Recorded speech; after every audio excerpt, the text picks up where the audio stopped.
Wen Jiabao's European visit. I'm joined by David Cohen. He's head of Asia forecasting at Action Economics in Singapore. David, good to see you there. What's the main point of Wen Jiabao's visit to Europe? How is he trying to reposition China as far as trade is concerned?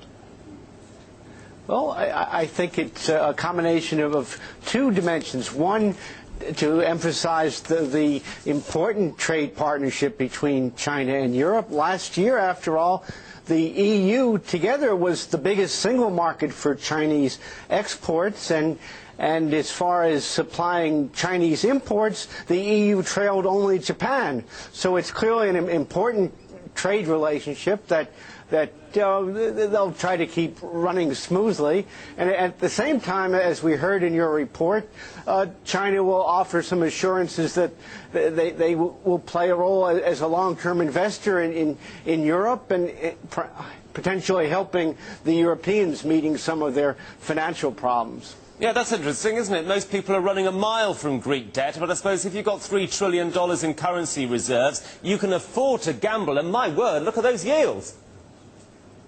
Yeah, somehow I doubt whether he's offered to buy any Greek debt, but he did offer some promises that China would look to other European sovereign debt. And as you said, with $3 trillion in international reserves, a lot of markets will look to Chinese investors as a source of demand for their debt. And given those reserves, to what extent is Wen Jiabao anxious to diversify, and where does he want to put some of that money? Oh, I think diversification is the key word, as you say. That right now, maybe about two-thirds of their international reserves are in U.S. dollar assets, and China would like to be maybe less exposed to potential problems in the United States. And they also, I think, would like to get away from sovereign debt generally and look to other types of assets.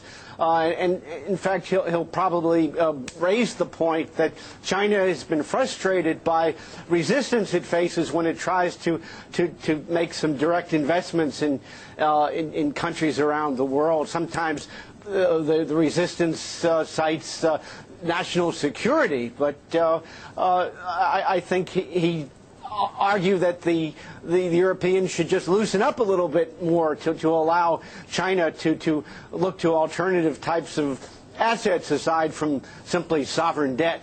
And certainly Europe would appear to be more welcoming to China than that of the United States.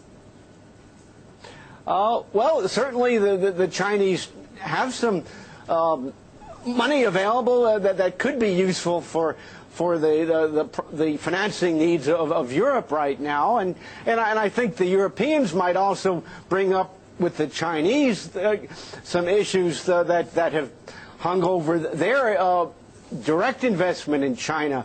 The whole issue of intellectual property rights that the Western companies feel that China does not offer enough protection to the foreign companies that are investing in China to retain their property rights to their technology.